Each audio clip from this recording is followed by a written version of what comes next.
Magandang gabi mga kaibigan, sa aking mga subscriber, sa aking mga silent viewer dyan. Magandang gabi sa inyo lahat, shout out sa inyo lahat. Mga kaibigan, meron nga pala akong mga coins dito.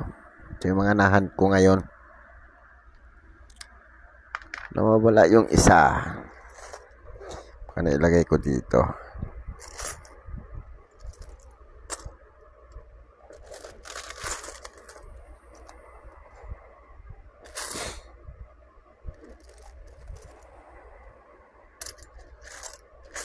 Ayan mo na. 2017 yun mga kaibigan. Ang ganda. Bukas ko na lang. Hanapin ko na lang. Ito. 2011.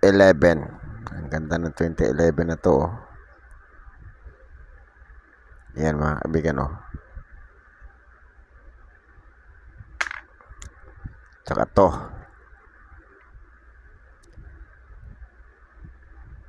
2010. Maganda ito mga kaibigan. Kumikinang-kinang to eh. Hindi siya frosted. Kumikinang lang siya. Tsaka ito mga kaibigan Nonagon. Ito yung tinatawag na medium cut edge. Medium cut lang to. Kasi hindi masyadong mahaba. Ito, dalawa. Kung makaklaro nyo ang year nito. 2019. Itong isa ay 2019 din. Tapos mga kaibigan galing to kay Kaloy. Kaloy, binili ko 100 to kay Kaloy. Shout out sa Kaloy. Ito na yung coins mo Si Kaloy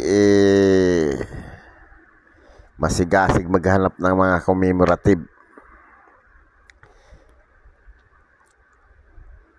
So mga kaibigan, baka naman pwede maglambing ng subscribe, papress ng subscribe, papress ng notification bell, paselect ng all para ma-notify kayo pag ako nag-upload ng video. Palike na rin at kung gusto niyo i-share, share niyo na rin. Mga kaibigan, meron nga ako ditong isa ito sa mga nabili kong coins. Ito ay $25 commemorative ng Pennsylvania. Pennsylvania to mga kaibigan. Ayan. Yun. Ano siya? Hindi siya rotated die. Hindi ko alam kung anong nangyari dito sa coins na to eh. Ba't ganito to? Alam muna natin yung commemorative, kung bakit naging commemorative siya. Ang sabi dito mga kaibigan, ayan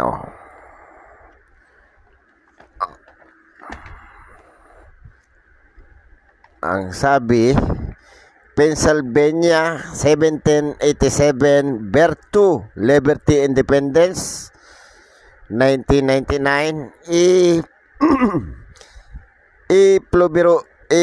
Pluribus Unum. Pennsylvania became the second state in 1787. The U.S. meant bicentennial commemorative quarter for Pennsylvania features an outline of the state, a Keystone, Pennsylvania's nickname in the Keystone State, a statue representing the Commonwealth, and the state motto, Virtue, Liberty, Independence. Official state motto of Pennsylvania. Pennsylvania's state motto, Virtue, Liberty, and Independence, appears on the state coat of arms and the Pennsylvania state flag. All state mottos. And then, ang sabi, Pennsylvania's coat of arms.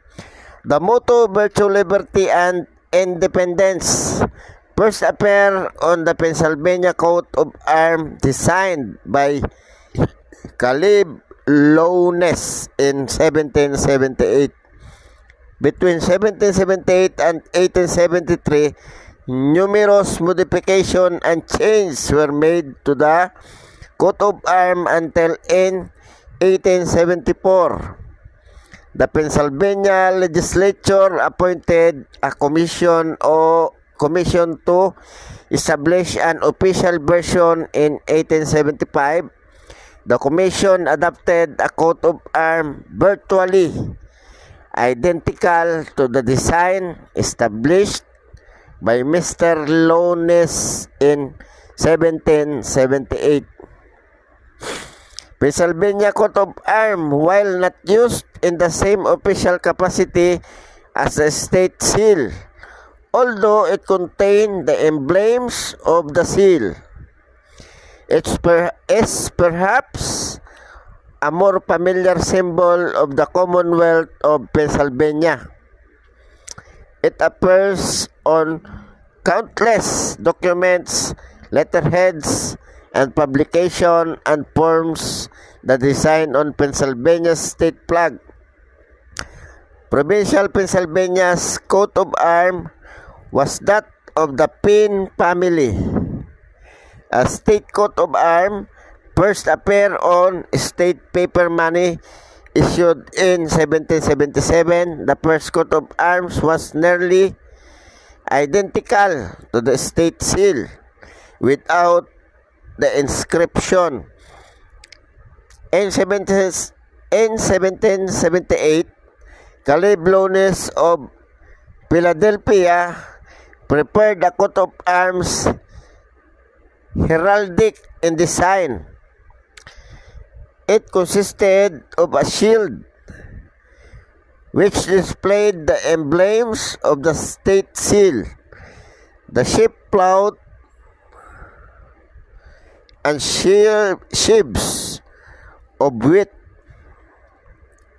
an eagle for the crest, two black horses as supporters, and the motto virtue, liberty, and independence, an olive branch, and the cornstalk were crossed below, and shield behind each horse was a stalk of corn, but these were omitted after 1805. Numerous modifications were made to this coat of arms between 1778 and 1873, chiefly in the position and color of the supporting horses. In 1874, the legislature noted these versions and the lack of uniformity and appointed a commission to establish an official coat of arms for the Commonwealth in 1875. The commission reported that it had adopted almost and changed the coat of arms originally designed by Caleb Lowness 96 years earlier. Ibig sabihin, hindi rin binago. Hindi rin nila binago itong design ni Caleb Lowness. Yan pa rin, mga kaibigan. So, mga kaibigan, punta na tayo sa coins. Punta tayo dito.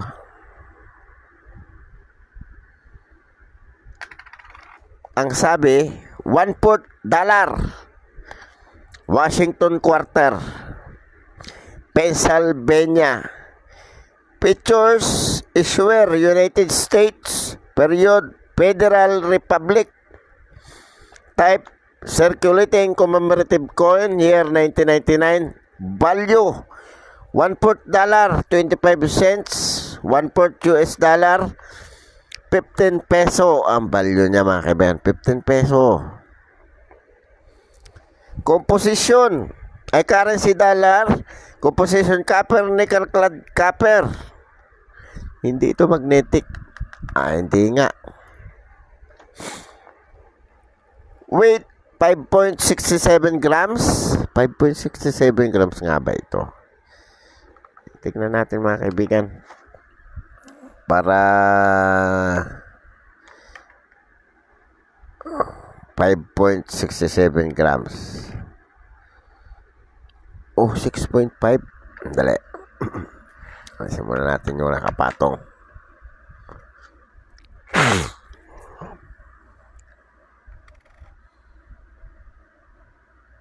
5.6 lang. Kulang siya ng 0.7. Sa bagay, circulated commemorative coin siya eh. Diameter 24.26 mm, thickness 1.75 mm, shape round, technique meld, orientation coin alignment. Coin alignment siya mga kaibigan kasi baliktaran siya eh.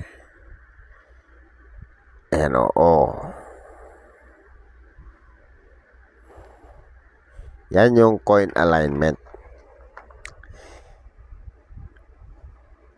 Obverse, commemorative issue, Pennsylvania Series United Statement, 50 State Quarters Program. Obverse, the portrait and left profile of George Washington, the first president of the United States from 1789 to 1797. Aba, ang tagal niya naging presidente, si George Washington.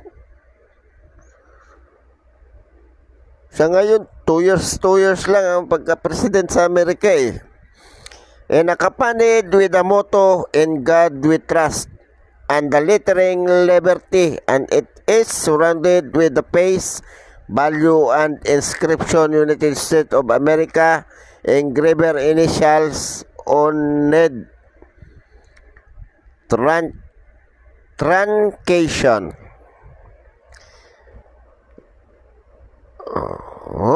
Reverse. Ito pala yung obverse niya mga kaibigan. Obverse. Yan. Ito yung obverse yung ulo. Reverse, the Statue of Commonwealth. Ang allegorical female picture against the outline of the state is accompanied with the state name, Pennsylvania, the date, its admission into Union, 1787, keystone which illustrate its nickname. The keystone has 3 words: virtue, liberty, independence. The motto is Pluribus Unum. At the bottom, an engraver initial to the right of statue legs. Oh, may engraver initial pala to.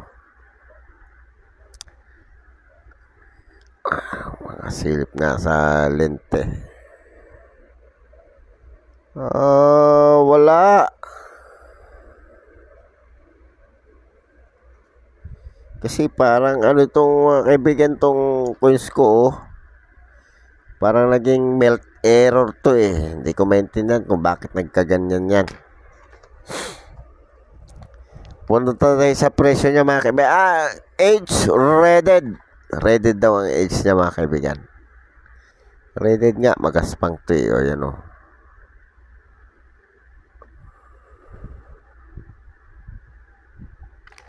Wala akong makitang initial eh.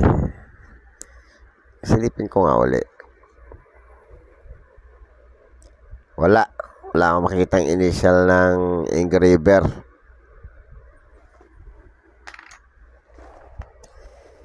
Ang presyo niya mga kaibigan, mahal-mahal din siguro to. 1990, 15 pesos ang good. Mint D. 15 pesos ang good, very good 20, fine 22 hanggang very fine, extra fine 31 hanggang almost uncirculated 56 ang uncirculated. Ang mahal din.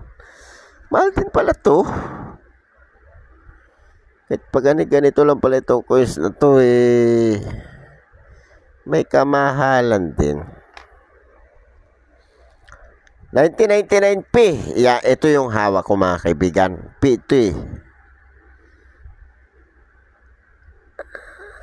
Ayan o.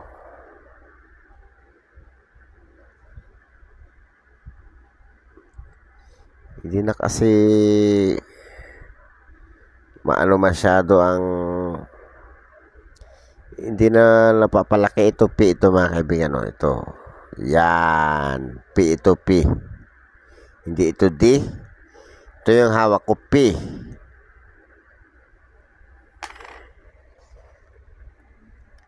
Good, 15 pesos. Very good, 18. Fine, 19. Very fine, 20. Extra fine, 30. 31 almost uncirculated. 53 ang uncirculated. Ang mahal din. Ay, ito ang 1999S. Nag-iisa lang. Proof siya. 140. Ang mahal. Mahal pala to mga kaibigan. Ang $1/4 na to. So mga kaibigan, baka naman pwede maglambing ng subscribe, papress ng subscribe, papress ng notification bell, pasilik ng all para manonotify kayo pag ako nag-upload ng video. Palike na rin at kung gusto nyo i-share, i-share nyo na rin. Maraming salamat mga kaibigan. Magandang gabi.